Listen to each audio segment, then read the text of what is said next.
تلاوت کردہ آیت مبارکہ کا ترجمہ: ولا تقربوا الزنا، زنا کے پاس اور قریب بھی مت جاؤ، انہ کان فاحشہ، بے شک بڑی بے حیائی کی بات ہے، وساء سبیلا، اور بہت گندا راستہ ہے۔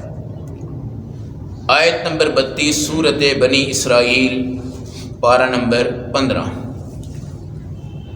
زنا اور اس کا قرب، زنا کے قرب میں بے حیائی کے قریب نہ جانا،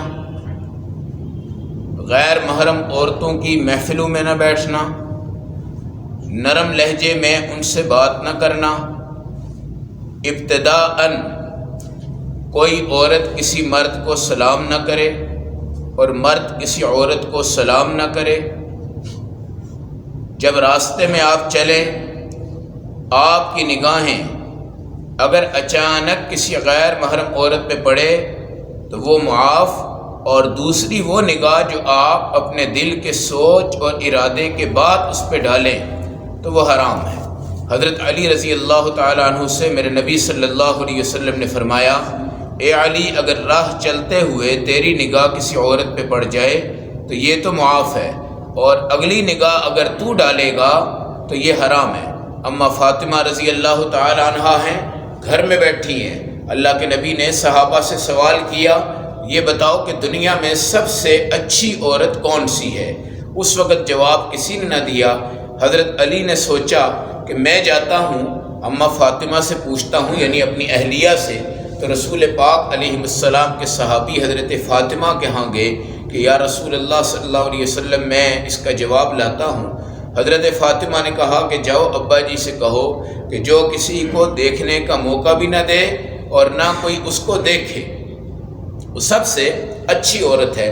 حضرت علی نے جواب دیا، رسول پاک مسکرائے اور حضرت علی نے عرض کیا، رسول اللہ، یہ میں اپنے گھر میں اپنی زوجہ سے جواب لے کر آیا ہوں۔ تو اللہ کے نبی اس پہ بڑے مسکرائے اور فرمایا کہ ایک باحیا عورت سے ایسے خوبصورت جواب کی ہی کیا ہوتی ہے، توقع ہوتی ہے۔ اس طرح زنا کے اندر زنا والی عورتیں یا ان کی مجلسیں یا ان کی منڈیاں یا ان کی محفلیں یا ایسے گندے لوگ جو زنا کو ہلکا سمجھتے ہیں، ان کو دوست بنانا یا ان کی صحبت میں رہنا۔ ہمارے اکابر فرماتے ہیں، گندی صحبت میں ایک بار آؤ گے، پھر آؤ گے، پھر آؤ گے، پھر آؤ گے، ایک دن تم اس کا شکار ہو جاؤ گے، اور اچھی صحبت میں آتے جاؤ، پھر آتے جاؤ، پھر آتے جاؤ، پھر آتے جاؤ، اللہ رب العزت تمہارے اوپر نیک رنگ چڑھائے گا۔ چنانچہ حدیث میں ایک غار کا واقعہ ہے جو آپ کئی جگہوں پہ سنتے گئے ہوں گے اور سنتے رہے ہوں گے کہ 3 آدمیوں کو غار میں جب وہ گئے بارش سے بچنے کے لیے تو اللہ نے امتحان کے طور پہ غار کا منہ بند کر دیا۔ اس جگہ 3 آدمیوں نے اپنی نیکی خدا کے سامنے پیش کی۔ ایک نے کہا جی کہ میرے بچے بھی تھے اور والدین بھی تھے، میں دودھ پلاتا تھا اپنے والدین کو، ایک رات کیا تو بچے رو رہے تھے، میرے ٹانگوں کے ساتھ لپٹ رہے تھے کہ ابو دودھ دے دو۔ میرے والدین سو رہے تھے، میں نے پوری رات ان کو دودھ نہیں دیا، صبح اپنے والدین کو پلایا تو پھر بچوں کو پلایا۔ یا اللہ، اگر میں نے اپنے والد کی محبت میں یہ کیا ہے تو اس چٹان کو ہمارے اوپر سے ہٹا دے۔ تھوڑی سی وہ ہٹ گئی۔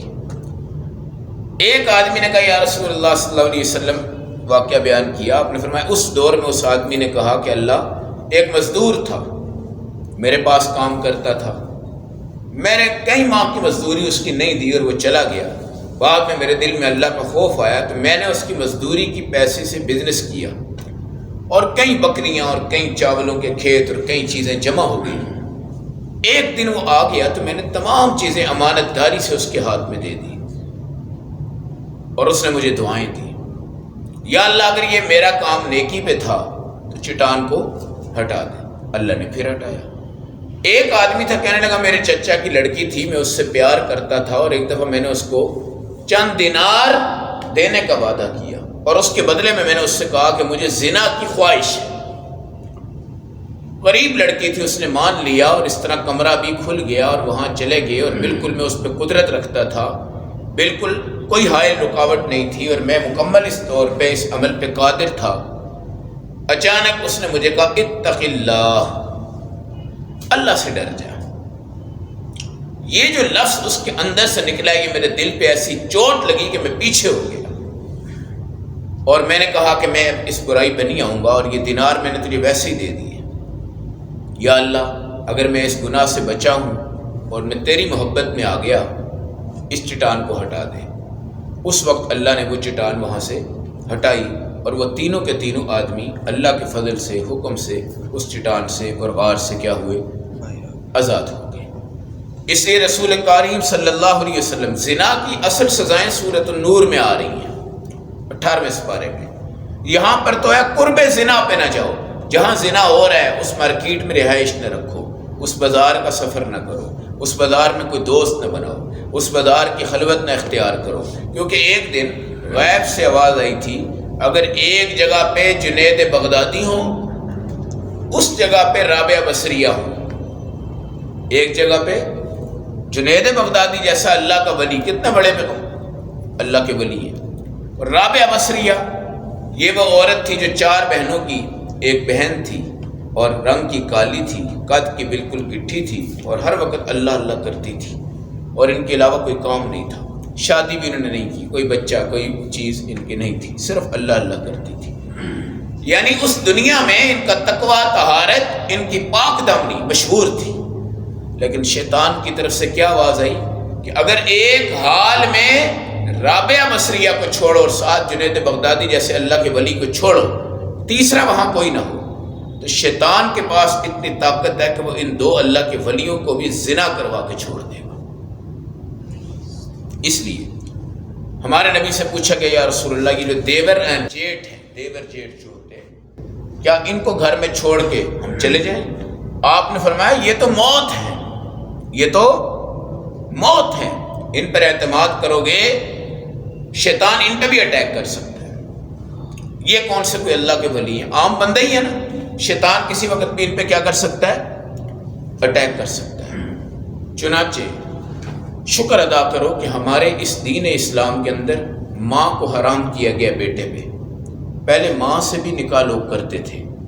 اچھا پہلے کیا ہوتا تھا، جب باپ مر جاتا تھا تو ماں جو تھی نا وہ بیٹوں کی وراثت میں تقسیم ہوتی تھی، بیٹوں کی، اور بعض لوگ وراثت میں لینے کے بعد اپنی ماں سے بدفعلی کرتے تھے اور بعد اپنی ماں کو فروخت کر دیتے تھے۔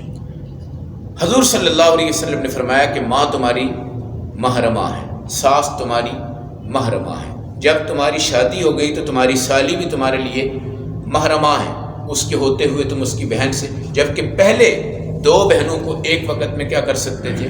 نکاح میں رکھ سکتے تھے۔ نعوذ باللہ، سکی بہن سے بھی نکاح جائز تھا، سکی بہن سے بھی نکاح جائز تھا۔ اچھا قرآن حکیم جہاں آپ کو پردے کا حکم دے گا وہاں یہ بھی دے گا کہ چند اوقات ایسے ہیں تم اپنی ماں کے گھر کے اندر بھی بغیر اجازت کے داخل نہیں ہو سکتے، ماں کے گھر۔ آپ نے یہ خبروں میں پڑھا ہوگا کئی دفعہ کہ فلاں آدمی نے اپنی ماں سے بدفعلی کر لی، فلاں نے اپنی بیٹی سے بدفعلی کر لی، بلکہ ابھی ایک خبر آئی تھی کہ ایک بندے نے اپنی بہن سے شادی کر لی۔ ایک قبیلہ ایسا ہے جس میں بہن سے شادی بھی کیا ہے؟ جائز ہے۔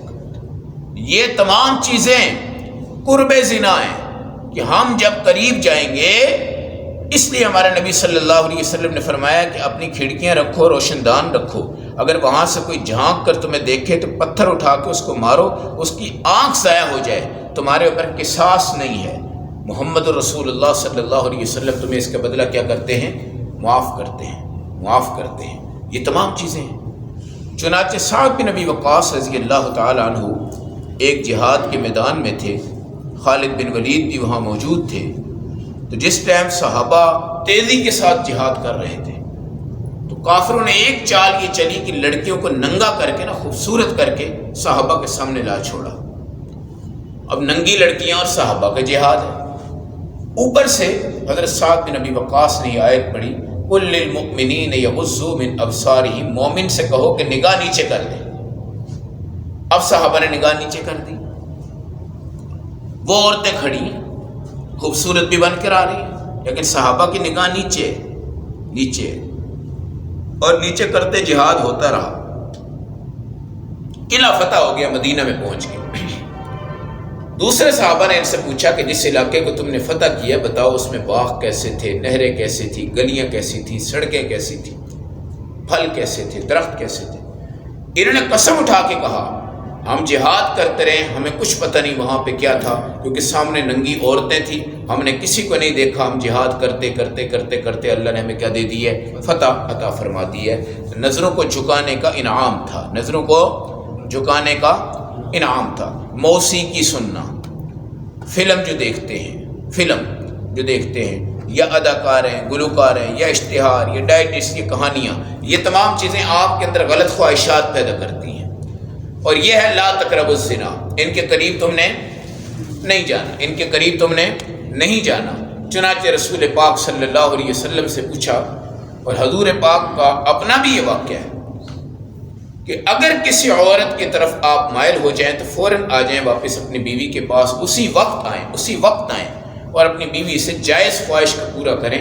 اللہ شیطان کی کمر توڑ کے تمہیں اپنی تحویل میں، اپنی حفاظت میں لے لے گا، اس لیے کہ تمہاری تمام کائنات کی عورتوں کے پاس اللہ نے جن نعمت رکھی ہے وہی نعمت ہے، لہذا شیطان تمہیں دھوکہ نہ دے، شیطان تمہیں دھوکہ نہ دے۔ تو ولا تقربوا الزنا، اس میں موسیقی بھی آ گئی کہ یہاں بھی نہیں جانا، گانے بھی آ گئے یہاں بھی نہیں جانا، ننگی تصاویر آ گئی یہاں بھی نہیں جانا، غیر محرم عورتوں کے میدان آ گئے ہیں یہاں پر بھی نہیں جانا، ہیرا منڈیاں اور ان کے ارد گرد کی جو پڑوسی لوگ ہیں ان کے اندر بھی نہیں جانا، ان کی صحبتوں میں بھی نہیں رہنا۔ اور رسول کریم صلی اللہ علیہ وسلم نے فرمایا وعند التوقان واجب، جب یہ تمام چیزیں تمہارے اندر پیدا ہوں اور تمہارا ذہن تبدیل ہوتا ہوا دائیں بائیں گھومنا شروع ہو جائے، اس ٹائم نکاح واجب ہے، اس ٹائم نکاح کیا ہے؟ واجب۔ یہاں تک کہ صحابہ اکرام میں جب خواہشات بڑھ گئی بہت زیادہ، اب صحابہ میں غربت تھی، آج کل اب شادی کرنا کوئی آسان کام نہیں، ہاں جی تمہاری رہائش ہے، تمہاری کوئی 30-40 ہزار روپے تنخواہ ہے، اور تمہارا فلاں اور تمہارا خاندان اور تمہاری فیملی، ایک بڑا مشکل کام ہو چکا ہے، نکاح کرنا بھی مشکل کام ہو چکا ہے۔ صحابہ نے ہمارے نبی سے کہا یا رسول اللہ آپ اجازت دیں تو ہم خصی ہو جائیں۔ کیا ہو جائیں؟ جب خصی ہوں گے تو نکاح کی خواہش باقی نہیں رہے گی، لہٰذا جو ہمارا غربت اور معاملات کی وجہ سے نکاح نہیں ہو رہا، لیکن ہماری جوانی میں تقاضا ہے کہ ہم خصی ہو جائیں تاکہ ہماری یہ خواہشات کیا ہو جائیں؟ ختم ہو جائیں۔ حضور پاک نے فرمایا نہیں، یہ جائز نہیں ہے، یہ جائز نہیں ہے، تم نکاح کرو اللہ تمہیں روزی دے گا۔ یہ جو کہتے ہیں نا پاؤں پہ کھڑے ہو جائے، یار پھر کرتے ہیں، پھر بھائی پاؤں پہ نکاح نے کھڑا کرنا ہے۔ ماں باپ کی پکی ہوئی کھا کے بندے کے اندر ذمہ داریاں نہیں آتی۔ جب شادی ہوتی ہے میاں بیوی میں الفتیں پیدا ہوں تو انسان کو شاید ذمہ داری بڑھ جاتی ہے، اور اللہ کہتے ہیں اگر تم فقیر ہو تو نکاح کرو۔ اب یہ ہمارا بیٹا جناب پاؤں پہ کھڑا ہو جائے ہیں اور یہ ٹھیک ہو جائے، ذرا اس کی جاب شاب لگ جائے، مکان بن جائے، مکان بنانا کوئی آسان کام نہیں ہے۔ باپ بنا کے چلا جاتا ہے تو شکر ادا کرو، نفل پڑھ کے ادا کیا کرو، وہ 1.5 مرلے کا مکان بھی تمہیں دے کے جا رہا ہے، اللہ کا شکر ادا کرو۔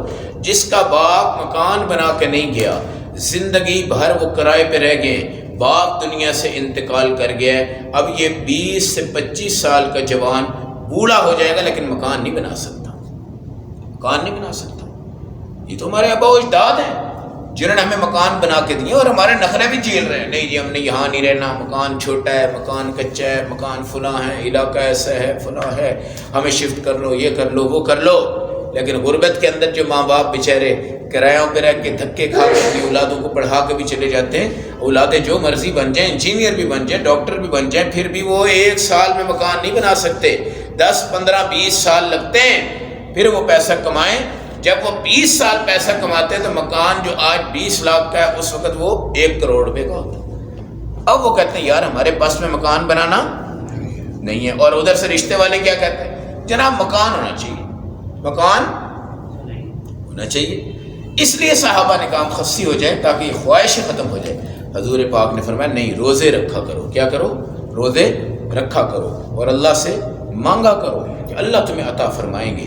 اس لیے قرب زنا پہ ہماری غلط صحبت ہمیں لے کے جاتی ہے، اور نیک صحبت میں جب آتے ہیں تو اللہ ہمیں اس گناہوں سے پاک کر دیتے ہیں، کھینچ دیتے ہیں، اور لذت خدا کے ذکر میں آتی ہے، پھر وہی لذت اللہ ہمیں قرآن میں دیتے ہیں، پھر وہ خواہشات ہماری ساری دین پہ کیا ہوتی ہیں؟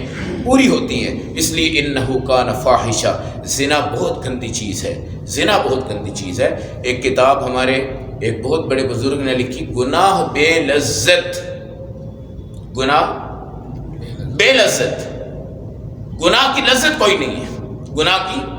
آپ کو یاد ہوگا آج سے 25 سال پہلے 30 سال پہلے گھر میں ٹی وی آتا تھا نا، جب بڑے جناب نام ہوتے تھے. ہمارے گھر میں کیا آ گیا ہے؟ T V.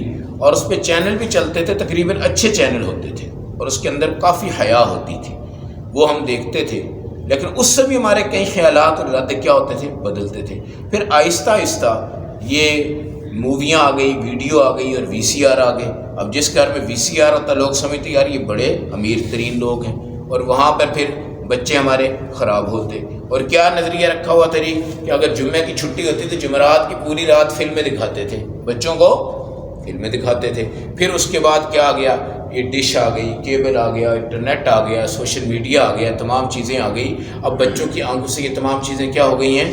تم ہوتے ہوئے بچے ان خواہشات کی طرف کیا ہوتے جا رہے ہیں؟ منتقل ہوتے جا رہے ہیں. اور بڑے بڑے 10 سال کے، 9 سال کے، 11 سال کے بچے کس کس سٹیج پہ کہاں کہاں کیا ہو چکے ہیں؟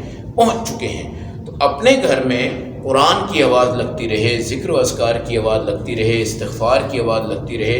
آپ یہ نہ سمجھیں کہ آپ نے اپنے آپ کو بچانا ہے، اب آپ نے اپنے بچے کو بچانا ہے، اپنی اولاد کو بچانا ہے. آج سے پہلے آپ نے دیکھا ہوگا کہ بچے محلے میں جاتے تھے نا، اندر سے آواز آتی تھی یار دیکھنا ذرا، گلی میں دیکھنا بچے کو کہیں دائیں بائیں نہ ہو جائے، کہیں بچہ گڑبڑ نہ کر جائے، کہیں بچہ خراب نہ ہو جائے. اب بھائی گلی کی تو بات ہی الگ ہے، اب تو گھر میں بھی آواز دینی پڑتی ہے. دیکھنا، موبائل کا خیال رکھنا، ٹی وی کا خیال رکھنا، نیٹ کا خیال رکھنا، کیبل کا خیال رکھنا، کہیں گھر میں بچے تباہ نہ ہو جائیں. یعنی گھر کے اندر بچے تباہ ہو رہے ہیں، گھر کے اندر. پہلے تھا کہ باہر جائیں گے، کوئی بلیئرڈ کھیل لے گا، کوئی گیم کھیل لے گا، کوئی تاش کھیل لے گا، کوئی فلاں کھیل لے گا. اب وہ چیزیں اب گھر کے اندر ہمیں بچوں کو سنبھالنا کیا ہو چکا ہے؟ مشکل ہو چکا ہے. اور یہ زنا کی آوازیں پوری دنیا لگا رہی ہے، پوری دنیا. ایک ٹائم آئے گا یہ موبائل فری ہوں گے، سینما کی جو ٹکٹ ہے یہ بالکل کیا ہوگی؟ فری ہوگی. ہیرا منڈی کے اندر بھی یہ انگریز اور گھورے اور یہودی پیسہ پھینکیں گے اور یہ لڑکیاں بھی کیا ہو جائیں گی؟ فری ہو جائیں گی. اور یہ تمام فحاشی کیا ہو جائے گی؟ بالکل مہنگی ہو جائے گی. اس ٹائم آپ اردو بازار میں جائیں، یہ قرآن کا ترجمہ دیکھ لیں، یا قرآن کا یہ سیٹ دیکھ لیں، یا کوئی نماز کی کتاب دیکھ لیں، یا تعلیم الاسلام دیکھ لیں، یا کوئی ایک ٹوپی لینے شرعی. ٹوپی میں نے جو پہنی ہوئی ہے یہ 450 روپے کی ہے، 450 روپے کی ہے. جس وقت ہم پڑھتے تھے، آج سے 25 سال پہلے کی بات بتا رہا ہوں، 20 روپے کی ہوتی تھی، 10 روپے کی ہوتی تھی، 15 روپے کی ہوتی تھی. اب برقعے جو ہم لینے جاتے ہیں، یہ برقعے اس وقت 200، 150، 200، 250 کے ہوتے تھے. اب یہ 3000، 4000، 5000، 8000، 10000 پہ جا رہے ہیں. اور یہ دینی کتابیں جو ہم دوسری لیتے ہیں، آج ہمارے مدرسوں میں جو بچے پڑھتے ہیں ان کی کتاب لینے جاتے ہیں، ایک تعلیم الاسلام چھوٹی سی کتاب ہے، وہ 100 روپے کے قریب آ چکی، جبکہ وہ 2-4 روپے کی کتاب ہوتی تھی. اب ہم یہ دیکھ رہے ہیں کہ برائی کے ہتھیار مفت کیے جا رہے ہیں اور دین کے ہتھیار مہنگے کیے جا رہے ہیں. کیوں مہنگے کیے جا رہے ہیں؟ تاکہ نہ کوئی لے، نہ کوئی پڑھے، نہ کوئی اس سے دلچسپی لے. اور یہ تمام چیزیں مفت دیتے جائیں، لیتے جائیں، دیتے جائیں، لیتے جائیں. گھر میں پھینک دو، گناہوں کو پھینک دو، زناؤں کو پھینک دو، زنا کی منڈیوں کو پھینک دو. اس لیے اللہ نے ہمیں غلط صحبت اس سے کیا کیا ہے؟ منع کر دیا ہے. زانی، شرابی، جواری، لا تقربوا الزنا، ان کے قریب بھی نہ جانا، ان کے ساتھ دوستی نہ رکھنا. ان کو دوست اگر بنانا ہے تو تم اپنا دوست بناؤ. یہ کیا وجہ ہے کہ ہم ایک جواری کے دوست بن جاتے ہیں، وہ ہمارے ایک نمازی بھائی کا دوست نہیں بنتا. ہم اس کے اڈے پہ جاتے ہیں، وہ ہماری مسجد میں نہیں آتا. ہم اس کے دسترخوان پہ بیٹھتے ہیں، وہ ہمارے دین پہ نہیں آتا. اس کی کیا وجہ ہے؟ تو کوشش کرو بھائی، اپنے آپ کو اللہ کے دین سے جوڑو اور اپنے دوستوں کو ادھر کھینچ کے لاؤ تو بچ جاؤ گے. اگر آپ یہاں سے اٹھ کر گر گئے اور ان کے میدان کے پیچھے چلے گئے، سمجھ جاؤ کہ کیچ ہو گیا. کیا ہو گیا؟ کیچ ہو گیا. اور اللہ ہم سب کو اس برائی سے بچائے اور نیکی کے اوپر لگائے. اللہ ہمیں قرب زنا سے بھی کیا کرے؟ محفوظ فرمائے.